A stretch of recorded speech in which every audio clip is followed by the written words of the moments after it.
banyak yang dialami adalah poin yang kelima ya.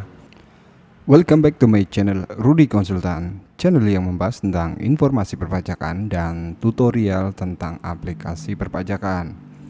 Jika teman-teman tidak bisa PBK ya di aplikasi EPBK karena NTPN sudah dipakai, DJP menyarankan hal seperti ini. Dan gimana ketentuan apa aja yang bisa di EPBK ya. So sebelum gue lanjut, untuk teman-teman yang mungkin baru lihat channel ini, jangan lupa klik tombol subscribe. Jangan lupa teman-teman nyalain juga loncengnya agar teman-teman tidak ketinggalan informasi terupdate dari Rudy Konsultan. Dan jika teman-teman juga butuh jasa konsultan pajak, teman-teman juga bisa hubungi nomor WhatsApp kami yang tertera di profil channel kami.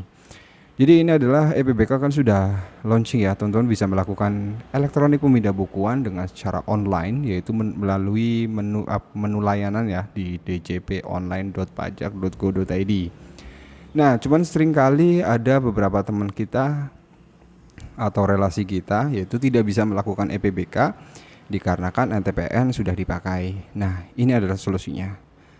Nah, saya kutip dari ddtcnews.go.id ya, bahwa Ditjen Pajak menjelaskan bahwa wajib pajak tidak bisa melakukan pemindah bukuan atau PBK melalui aplikasi EPBK atau elektronik pemindah bukuan apabila nomor transaksi penerimaan negara atau yang lebih dikenal dengan NTPN sudah digunakan untuk pelaporan dalam Ibu Pot Unifikasi. Nah, penjelasan dari Direktorat Jenderal Pajak yaitu tersebut merespon ada salah satu pertanyaan dari warganet di media sosial ya. Menurut DJP, wajib pajak yang bersangkutan dihimbau untuk melakukan konsultasi ke KPP terdaftar teman-teman. Nah, silakan wajib pajak mengajukan PBK ke tempat KPP pembayaran administrasi. Jika teman-teman melakukan EPBK terus kemudian tidak bisa NTPN-nya sudah dipakai, teman-teman bisa melakukan EPBK, melakukan pemindah bukuan dengan secara offline. Jadi teman-teman tinggal datang ke KPP dengan membawa surat pemindah bukuan ya. Nah, setelah dilakukan surat pemindah bukuan, tinggal teman-teman nanti laporkan tuh pajak yang di PBK itu gitu. Terus kemudian untuk diketahui bahwa wajib pajak dapat mengajukan permohonan pemindah bukuan kepada Dirjen atau Ditjen Pajak apabila terjadi kesalahan pembayaran atau penyetoran pajak, yaitu ada 8 ya kriteria kesalahan yang dapat dilakukan pemindah bukuan. Nah, ini ada 8 yang bisa dilakukan pemindah bukuan ya. Yaitu yang pertama adalah pemindah bukuan karena adanya kesalahan dalam pengisian formulir surat setoran pajak atau SSP atau setoran pabean cukai pajak dalam rangka impor SSP-CP, baik yang menyangkut wajib pajak sendiri maupun wajib pajak lain. Nah, itu adalah poin yang pertama. Untuk poin kedua yaitu teman-teman bisa melakukan pemindah bukuan karena adanya kesalahan dalam pengisian dan pembayaran pajak yang dilakukan melalui sistem pembayaran pajak secara elektronik sebagaimana yang tertera dalam bukti penerimaan negara atau BPN.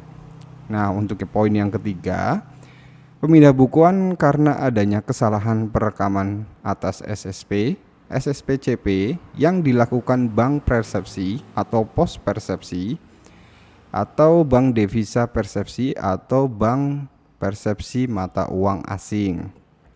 Nah, itu jika ada kesalahan di dalam perekaman. Terus kemudian untuk poin yang keempat yaitu pemindah bukuan karena kesalahan perekaman atau pengisian bukti PBK oleh pegawai Ditjen Pajak.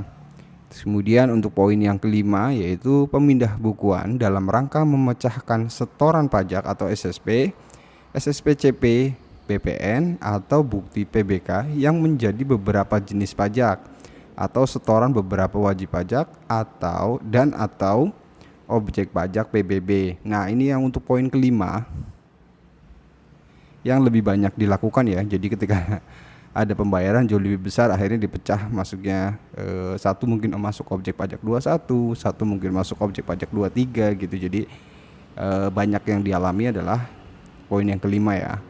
Terus kemudian poin yang keenam yaitu pemindah bukuan karena jumlah pembayaran pada SSP, BPN atau bukti PBK lebih besar daripada pajak yang terutang dalam surat pemberitahuan. Ini juga sering banget tuh.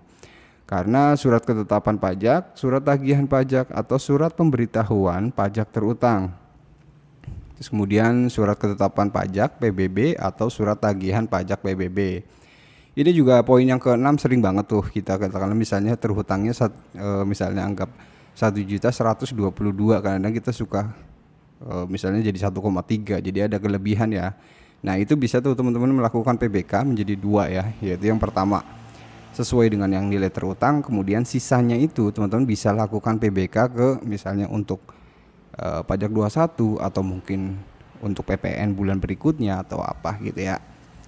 Terus kemudian untuk yang poin yang terakhir yaitu ketujuh, pemindah bukuan karena jumlah pembayaran pada SSPCP dan atau bukti PBPK lebih besar daripada pajak yang terutang dalam pemberitahuan pabean impor, dokumen cukai, ataupun surat tagihan atau penetapan.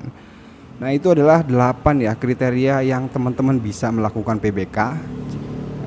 Poin 5 dan poin 6 yang lebih banyak sering kita lakukan ya, atau istilahnya kerap terjadi ya, yaitu atas kelebihan pembayaran pajak ataupun mau pemecahan ya dari satu e-billing yang sudah dibayarkan dipecah ke beberapa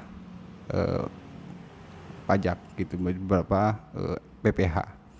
So sebelum gue tutup, untuk teman-teman yang ngerasa video ini bermanfaat, tidak ada salahnya share ke teman-teman kalian. Dan jika teman-teman juga butuh jasa konsultan pajak, teman-teman juga bisa hubungi nomor WhatsApp kami yang tertera di profil channel kami. Terima kasih sudah menonton, sehat-sehat selalu teman-teman, dan sampai jumpa.